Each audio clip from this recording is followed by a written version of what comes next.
Halo semua, selamat datang di kelas Seni Budaya bersama saya, Ibu Yumni. Hari ini kita akan mempelajari tentang menggambar ilustrasi. Nah, sebelumnya jangan lupa subscribe channel ini ya. Bunyikan loncengnya juga. Setiap kali kalian membaca buku, membaca koran, maupun membaca berita di internet, tentunya kalian sering melihat gambar-gambar berikut. Gambar tersebut merupakan gambar ilustrasi yang berfungsi untuk memperjelas maksud dan makna cerita melalui bahasa visual.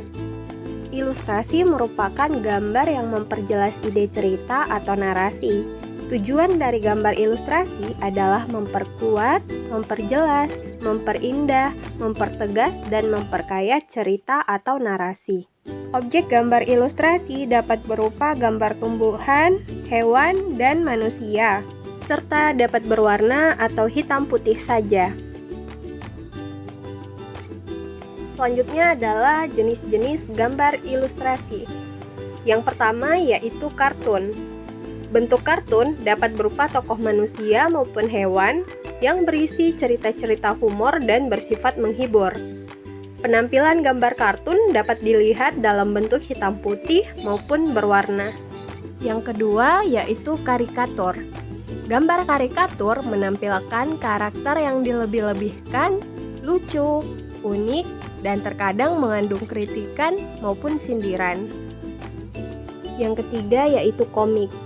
Gambar ilustrasi dalam bentuk komik terdiri dari rangkaian gambar yang saling melengkapi dan memiliki alur cerita.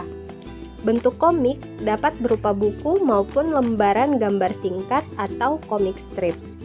Yang keempat adalah ilustrasi karya sastra. Karya sastra berupa cerita pendek, puisi, dan sajak akan nampak lebih menarik apabila disertai dengan gambar ilustrasi. Selain itu, orang akan berminat untuk membaca cerita. Fungsi gambar ilustrasi di sini bertujuan memberikan penguatan dan mempertegas isi atau narasi pada materinya. Yang terakhir adalah vignette.